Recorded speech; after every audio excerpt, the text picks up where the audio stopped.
Hello learners, welcome back to my channel. This is Dev. Today we'll learn very interesting topic during, for and while. তিনটি ওয়ার্ডের আজকে আমরা ব্যবহার শিখব during, for, while. খুব গুরুত্বপূর্ণ একটি lesson, so let's get started. During হচ্ছে at a time between the start and the end of something. দেখবেন যখন আমরা during টা তখন ইউজ করব যখন কোনো কিছু শুরুতে এবং শেষের যে মাঝখানের সময়টা সেটাকে আমরা বলতে পারবো during. ফর এক্সাম্পল আপনি মুভি দেখতে গেছেন, মুভির শুরু থেকে শেষ পর্যন্ত যে সময়টা এটাকে আমরা বলতে পারি during the movie. নাইট, রাতের শুরু থেকে শেষ পর্যন্ত এটাকে আমরা কি বলতে পারি during the night, right? So আমরা যদি বাক্য ইউজ করতে চাই তাহলে কিভাবে আমরা ইউজ করতে পারবো? I fell asleep during the movie. আপনি মুভি দেখার কোনো এক সময়তে ঘুমিয়ে গেছিলেন। আপনি কিন্তু মুভি যখন দেখতে গিয়েছেন তখন কিন্তু পুরো সময়টাই কিন্তু মুভি দেখার সময় যে 3 ঘন্টা আপনি পাস করছেন পুরো সময় কিন্তু আপনি ঘুমান নাই, হয়তোবা মুভিটা ভালো ছিল না, কোনো এক সময় আপনি ঘুমায় গেছেন। সো ডিউরিং দ্য মুভির কোনো এক সময়, হয়তোবা 1 ঘন্টা পরে, 1.5 ঘন্টা পরে, অথবা বিরতির সময়। So during the movie. The ground is wet, it must have rain during the night. যে মাটি ভেজা, সো রাতে অবশ্যই বৃষ্টি হয়েছিল রাতের কোন এক সময়তে। We met some great people during our holiday, right? যে আমরা যখন হলিডেতে গিয়েছিলাম, হলিডে কিন্তু আপনি 1 দিন বা 7 দিনের জন্য যখনই যান, এই প্রথম থেকে শেষ পর্যন্ত কোন এক সময়তে আপনি কিছু ভালো মানুষের সাথে পরিচয় হয়েছিল, মিট করেছেন। সো আমরা কিন্তু বলতে পারি during the holiday or during on holiday, right? With time words like the morning, the night, the summer, the winter, এই ক্ষেত্রে আপনারা যদি ইন অথবা ডিউরিং যে কোনো একটা ইউজ করেন, বোথ আর কারেক্ট। আপনি ইনও ইউজ করতে পারেন, ডিউরিংও ইউজ করতে পারেন। For example, it rained in the night অথবা ডিউরিং দ্য নাইট, রাতে বৃষ্টি হয়েছিল। আপনি বলতে পারেন the weather is good hair during the summer, the weather is good hair during the summer. এখানে আমরা কিন্তু গুডটা ইউজ করবো না, আমি আগেই বলেছি গুড দিয়ে যতগুলো বাক্য আমরা অ্যাভয়েড করার চেষ্টা করবো। The weather is excellent, the weather is fantastic, right? The weather is excellent here during the summer. গ্রীষ্মের সময় কি ওয়েদারটা ভালো থাকে, গ্রীষ্মের শুরু থেকে শেষ পর্যন্ত। The weather is excellent here in during the summer অথবা in the summer, both are correct. এখন আমরা ফরটা ইউজ করবো হচ্ছে specific time, that something, how long something goes on. যে ফরটা আমরা তখন ইউজ করবো যে কত সময়ের জন্য কোনো কিছু চলতেছে।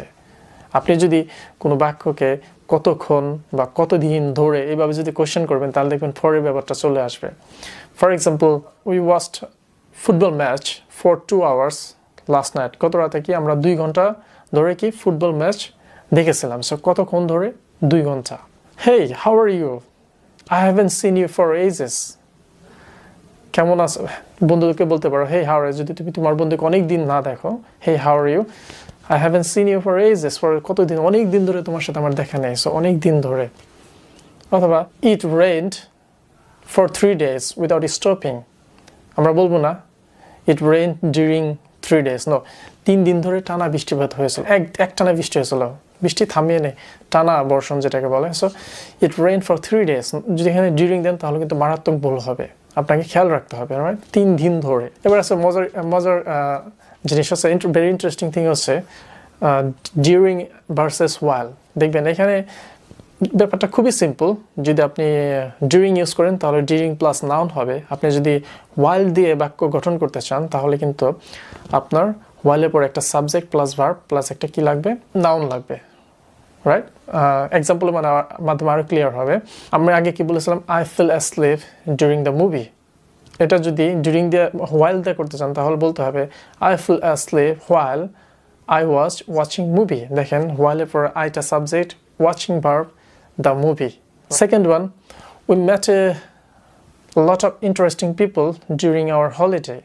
আমরা খুব কিছু মজাদার মানুষের সাথে আমাদের পরিচয় হয়েছিল হলিডে, যখন আমরা হলিডেতে গিয়েছিলাম, রাইট? এখন এটাকে যদি আপনি while দিয়ে করতে চান তাহলে আপনাকে কি বলতে হবে? We met a lot of interesting people while we were on holiday. যেহেতু past tense, we were, ওইটা হচ্ছে subject, were verb, on holiday নাম, রাইট? সো আমাদের কিন্তু এইভাবে বলতে হবে।